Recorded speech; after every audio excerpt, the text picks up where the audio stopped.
Muito obrigado ao Eric, muito obrigado a todos pela presença, pelo convite. Eu tenho um carinho especial e tremendo pela Toca Rio.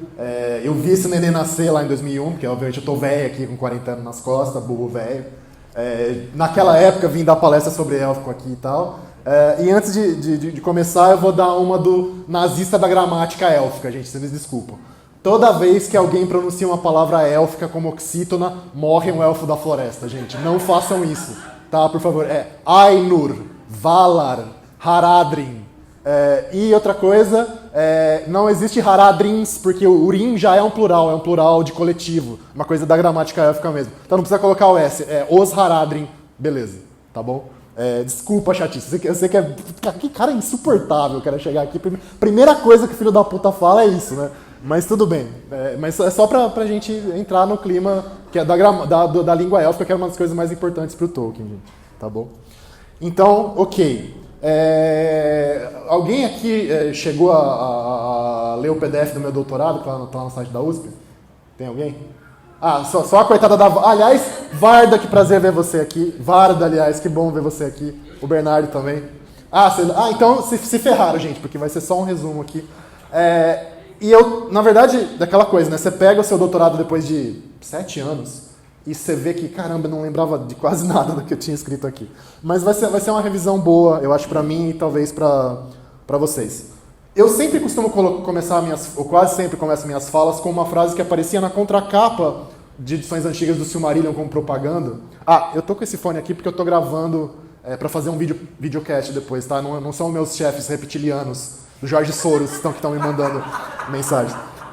Mas enfim, eu sempre começava com uma frase que estava nessa contracapa antiga do Silmarillion, que é o seguinte: como um único homem, no tempo de espaço de uma vida humana, se tornou equivalente de um povo inteiro para criar uma mitologia, né? Esse é o enigma do Tolkien, no fundo. E a resposta que eu tentei dar, em parte pelo menos, no meu doutorado, é uma resposta essencialmente filológica e uma resposta que passa, do meu ponto de vista pelo menos, puxando a brasa Premier certinho, porque foi na área de tradução, pela teoria da tradução. Que é o seguinte, para usar um termo bem chique e bem chato, dá para chamar de horizonte de reconstrução filológica. Kikatsu é isso. A gente tem que pensar no Tolkien, na formação dele, digamos, na genealogia intelectual dele, como um cara que está inserido nessa tradição de reconstrução filológica que começa nos primeiros anos do século XIX e se estende ao longo do século XIX inteiro, começo do século XX, na Europa. Que é o seguinte, o Eric, que é um cara que trabalha com celtas, e acho que tem pessoal também que trabalha com coisa escandinava e tal, sabe que das mitologias não cristãs da Europa, com exceção da mitologia greco-romana, o que chegou para nós são pedacinhos, pecinhas esparsas de quebra-cabeças em relação à coisa gigantesca que provavelmente existia na Europa pré-romana e na Europa pré-cristã, né? No caso escandinavo, a gente ainda tem, bem ou mal, um mito de criação, a gente ainda tem uma narrativa do Ragnarok. Mitologia celta, o Eric deve saber muito bem, não tem mito de criação literário escrito por um escriba de origem celta, né? No máximo você tem, sei lá, o Lebor Gebalaeren, lá, a narrativa das migrações na Irlanda, mas criação do mundo e também fim do mundo, você não tem nada, essa coisa cosmogônica não chegou até nós, né? A gente não sabe exatamente qual que era um panteão, obviamente eram vários panteões celtas, ou mesmo escandinavos, ou mesmo germânicos fora da Escandinávia. Esse monte de caco, esse monte de pedaço de resto. Que os filólogos, com base nos textos medievais que chegaram até eles, com base num trabalho comparativo intenso que juntava literatura com língua, tentavam reconstruir essa história, né? Que era o que o Tolkien profissionalmente fazia, em parte, e era a meta dele para a Inglaterra, né? De novo, a gente tem os Eddas escandinavos, mas não tem nada que nem chegue perto de um Edda, né, de uma narrativa cosmogônica para os anglo-saxões pré-cristãos da Europa. Não tinha da Inglaterra, não tinha nada disso, né? E o Tolkien, com seu anseio de fazer uma mitologia para a Inglaterra, juntando então os mitos pagãos com a fé cristã dele, é o que ele tenta fazer em certo sentido. É o que ele tenta fazer. E é o que ele acaba realizando, eu acho que com um grau enorme de sucesso, com tanto sucesso que extrapola as fronteiras da Inglaterra e vira uma mitologia para o mundo moderno como um todo, com a obra dele. E ele faz isso, então, usando as ferramentas que ele tinha como profissional de filologia. Então, os mesmos métodos, os mesmos meios que ele usava como filólogo do mundo real, entre aspas, ele reconstruiu isso para a mitologia dele. É isso que eu tento ressaltar aqui, esses processos de transmissão e transformação cultural ao longo de séculos e milênios, é o que dão para a mitologia da Terra-média um grau de consistência interna da realidade, né, que é um termo que o Tolkien usa no On Fairy Stories, que não se compara a praticamente nada. Eu, particularmente, acho que, por exemplo, a Ursula K. Le Guin, quem não conhece, recomendo muito, ela chega perto disso, em muitos aspectos. Ela é muito boa nesse mesmo tipo de procedimento, acho que inspirada até no próprio Tolkien, de repente. Mas ninguém se compara ao Tolkien. E eu vou destacar, então, puxando a brasa para minha sardinha de novo, 2 procedimentos que eu acho que são centrais nisso, que são, a pseudotradução, que é um termo que já está rolando por aí faz um tempo, que talvez vocês conheçam, e outro que eu meio que inventei, eu acho que eu inventei, não achei em outros lugares, para o meu doutorado, que eu chamo de autorrefração. Tá? Então vamos desempacotar um pouquinho isso. Pseudotradução é um movimento até tradicional. Quando eu falo movimento parece que é romantismo. Não, é uma técnica, né?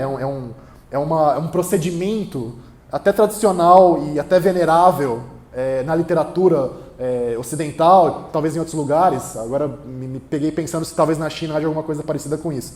Mas enfim, na Idade Média a gente tem isso, se a gente talvez parar para pensar, ali no fim do período romano a gente talvez tenha coisas parecidas, que é de você, basicamente, inventar que você não é o tradutor, aliás, que você não é o autor de uma obra de ficção, mas que você é apenas o tradutor de um manuscrito antigo. Você está ali na ponta de um processo de transmissão cultural que é muito mais antigo que você. A gente tem isso, exemplo da literatura canônica, né? Dom Quixote, é isso. Né? Um best-seller moderno que ao mesmo tempo é muito erudito, que é O Nome da Rosa, tem isso. O Tolkien entra nessa tradição.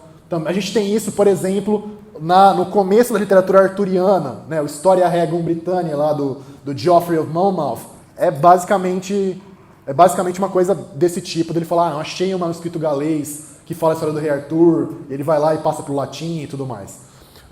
O Tolkien leva isso às últimas consequências e se torna, eu acho que dá para dizer isso de maneira meio incontestável estatisticamente, o elemento generalizador de quase toda a obra de ficção dele.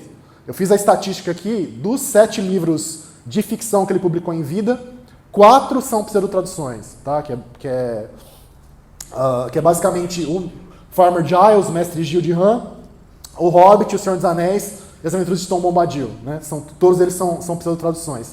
E dos livros póstumos, tem um probleminha aí na estatística, porque afinal, primeiro eu fiz essa conta em 2012, não atualizei ela ainda, e segundo, a divisão de livros é um pouco arbitrária em volumes, mas enfim, dos 19 volumes de Tolkien póstumos que a gente tinha até 2012, 15 eram pseudotraduções, claramente se classificam como pseudotraduções.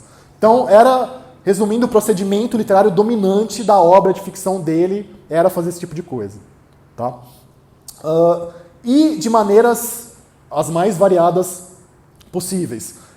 Imagino que pouca gente conheça, pouca gente tenha lido. Se não leram, recomendo muito, porque é muito divertido e muito engraçado, o Farmer Giles of Ham, ou o Mestre Gil de Ham, que é esse livro que não se passa na Terra-média, que se passa na Inglaterra medieval pós-romana e pré-arturiana, né? É um negócio muito engraçado, do Tolkien, que ele diz lá logo no seu prefácio extremamente erudito, que começa com um longo texto em latim, que ele fala que foi traduzido de um latim muito insular, né, de um latim muito típico das Ilhas Britânicas pós-romanas, que ele estaria resgatando. Né, que ele fala de coisas como latim livresco, que seria um latim mais padrão, que o pároco da história estaria usando, o latim canino, o latim dos cães, que falam na história, né? E a língua vulgar, que a gente não sabe, não é para ser um inglês, porque os ingleses não invadiram a Inglaterra ainda, a futura Inglaterra, talvez uma forma de bretão ali, a gente não sabe.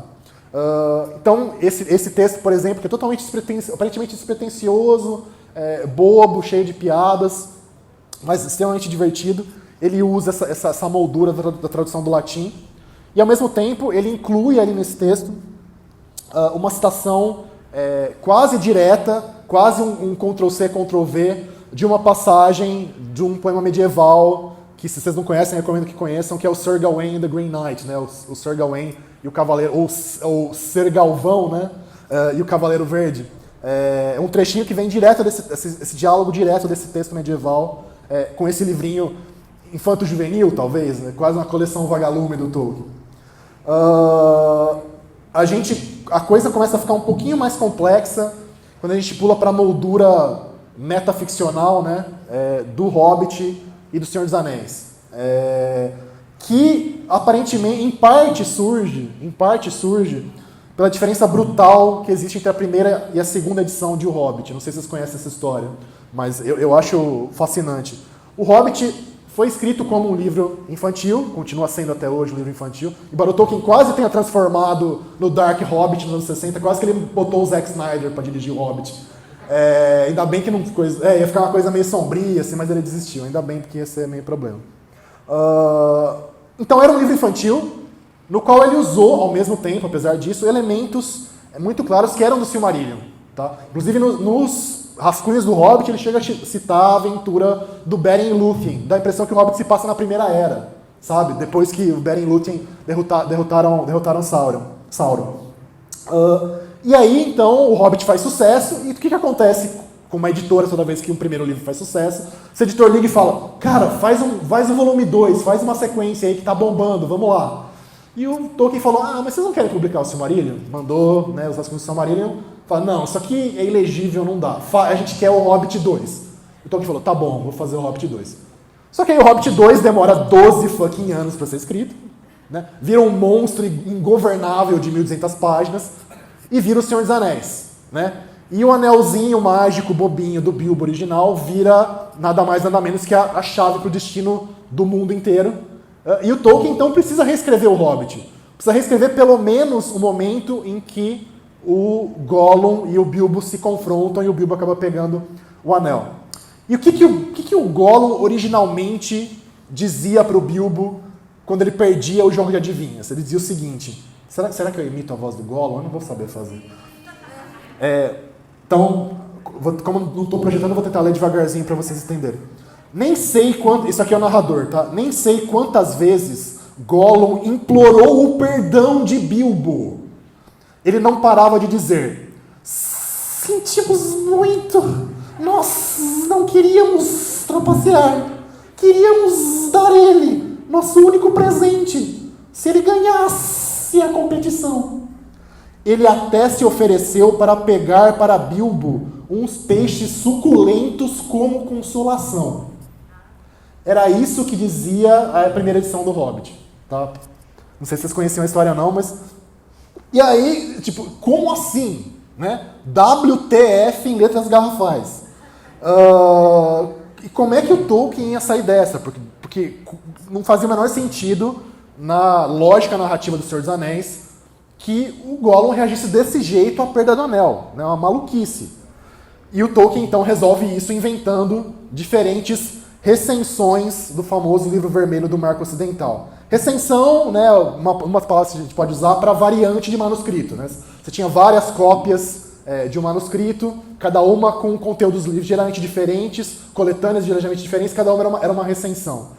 Então, o Tolkien basicamente diz, olha, o Bilbo originalmente, para que ninguém questionasse o seu direito ao anel, né, disse, na primeira versão do Livro Vermelho do Marco Ocidental, que o Gollum tinha dado o anel para ele na boa, presente de aniversário, não sei o que lá.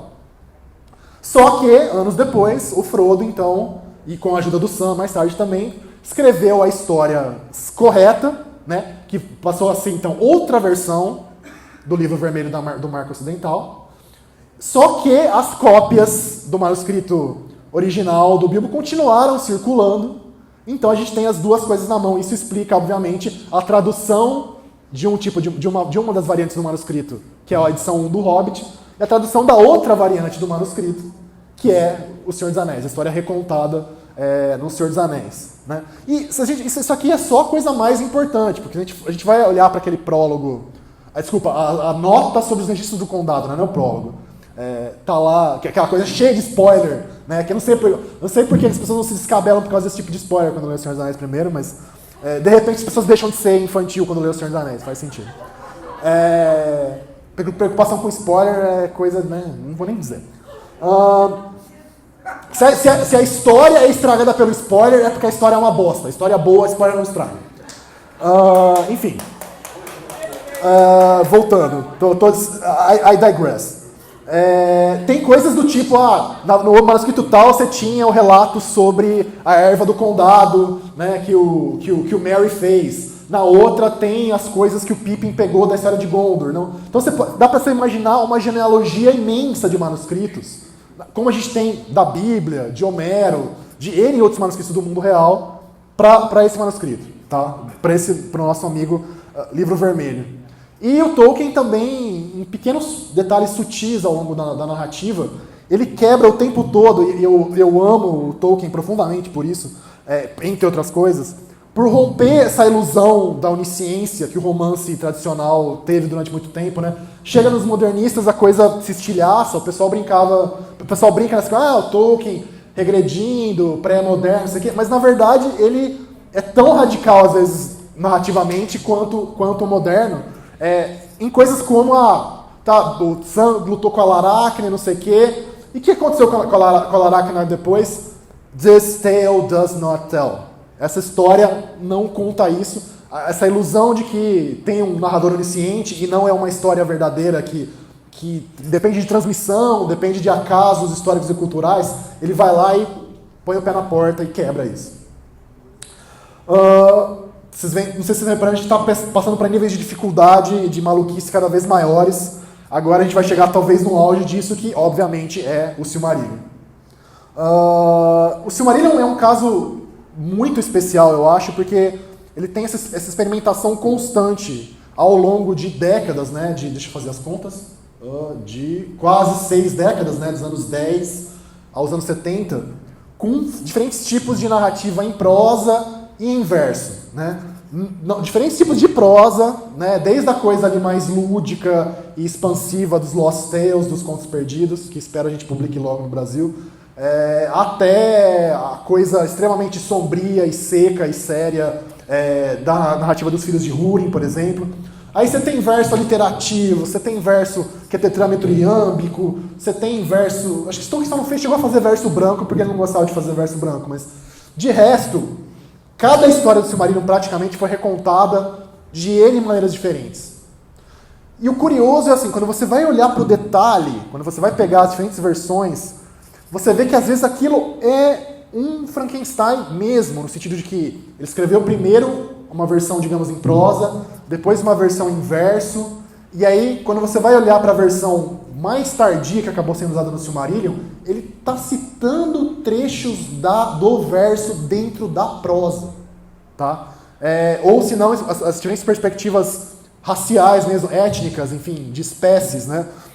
Por exemplo, tem versões do Akallabeth, da Queda de Númenor, que são perspectiva élfica e perspectiva humana, às vezes com uma variação tremenda no tipo de texto que está narrado, e aí você vai olhar de novo, o Akallabeth, que foi publicado no Silmarillion, é essa coisa híbrida. Ele pegou parágrafos de uma versão, pegou parágrafos de outra versão, botou junto e virou então o texto do Akallabeth. Que é uma coisa que para mim lembra muito, por exemplo, a gente tem no Gênesis. Não sei quem já estudou um pouquinho de exegese bíblica e crítica textual da Bíblia. O consenso hoje é que, por exemplo, o Gênesis e o Pentateuco como um todo, né, os 5 primeiros livros da Bíblia, são essas coisas compósitas, essas narrativas compósitas que você tinha diferentes fontes que foram amalgamadas. Às vezes com tensões, às vezes as coisas não fazem tanto sentido, mas está tudo junto ali. É basicamente o mesmo processo, com a diferença de que não foram o grupo de escribas X, grupo de escriba Y, mas o mesmo sujeito desgraçado juntando pedaços para criar essa versão final. Tá? Ou se não, coisas que vêm interferência de alguma interferência editorial posterior à morte dele. O capítulo de Túrin Turambar, no Silmarillion, por exemplo, Na verdade, ele foi um capítulo reduzido, cortado. É o Christopher pegando a narrativa muito comprida, expansiva do Narn e Hin-Húrin, né, a saga dos filhos de Húrin, e cortando um pouco para se adequar à narrativa mais econômica do Silmarillion. É muito louco. Agora, a gente falou por enquanto até do suporte físico, né, dos manuscritos, mas dentro da lógica do mundo real, de novo, transmissão cultural é uma coisa extremamente importante. Como é que aquilo passa de mão em mão e chega então até a gente? Como que isso foi transmitido? E aí uma das coisas que eu acho mais interessantes e de certa maneira mais de obra aberta mesmo, da obra de Tolkien, que no fundo a gente não sabe. A gente tem duas hipóteses e eu acho que não dá. O Christopher Tolkien acha que dá para bater o martelo. Eu, nesse ponto, vou discordar um pouquinho do Christopher aqui, né, cara de pau da minha parte, mas eu acho que não dá para bater o martelo. Originalmente, o que o Tolkien pensava? E aí, essa coisa da habilidade dele de trabalhar com base em começar com palavras individuais e criar histórias em cima de palavras individuais. Um nome comum, se vocês sabem, um nome comum na Inglaterra anglo-saxã, pré-conquista normanda, era Elfwine, que quer dizer amigo dos elfos. Né? Várias pessoas tinham esse nome, pessoas históricas registradas em anais anglo-saxões tinham esse nome, e o Tolkien, obviamente, vendo esse nome, ele falou, não, eu preciso criar uma história, por que alguém seria chamado de amigo dos elfos? Né? Isso, obviamente, desemboca lá no Elendil, né, e outras figuras númenóreanas ligadas aos elfos, mas o Tolkien criou o seu próprio Elfwine, o seu próprio amigo dos elfos anglo-saxão, que ele imaginava que seria um marinheiro, originalmente antes da chegada dos saxões na Inglaterra, depois ele muda para um marinheiro da época do rei Alfred, mais ou menos, tá? Então a gente está falando de século VI, talvez, século V depois de Cristo, ou então século IX depois de Cristo, que teria ele como mortal achado a tal da rota reta, né, do caminho das terras mortais para Valinor, para Tol Eressëa, né, onde estavam os elfos, e lá ele teria ouvido essas histórias que estão no Silmarillion, traduzido para o anglo-saxão, e então o Tolkien traduzido do anglo-saxão para o inglês. Tá? Então, 3 passos linguísticos, pelo menos, de transmissão. Vocês acham que o Tolkien se contentou, simplesmente, em só dizer que o Elfwine traduziu para o anglo-saxão? Não, ele pegou trechos imensos do Silmarillion e ele mesmo traduziu para o anglo-saxão. Tá? Eu não vou ler aqui para vocês, porque eu me enrolo para pronunciar anglo-saxão um pouquinho, mas, por exemplo, e até com trocadilho, né? Então, você acha, por exemplo, nesses textos, que são versões dos anais de Valinor, dos anais de Beleriand, que estão em anglo-saxão. O Elfwine usando, por exemplo, para traduzir Angband, né, que é uma palavra élfica, quer dizer prisão de ferro, ele só trocou o A pelo E, que dá uma palavra em anglo-saxão, Angband, que é grilhão estreito. Ou então Balrog, de novo, que é élfico, demônio poderoso, demônio de poder, virou em anglo-saxão Beluera, criminoso maligno. Ou Bansil, que era um dos nomes da árvore dourada, né, que virou depois Laurelin. Bansil, em élfico, bela radiância, ficou em anglo-saxão Ben Sigil, árvore sol. E vai, e não para. E às vezes traduções diferentes do anglo-saxão para a mesma palavra. Então, Angband podia ser Angband, ou poderia ser Irenhel, que é inferno de ferro, a tradução literal. Ou Valmar, né, que é a terra a cidade dos deuses, dos Valar, ficou Godaburg, que é a fortaleza dos deuses, de novo em anglo-saxão. E não para, está lá o texto inteiro, vocês podem conferir, está no History of Middle-earth, em breve também teremos no Brasil, se Deus quiser. Está tudo lá, ele teve essa pachorra, se deu a esse trabalho. Tá?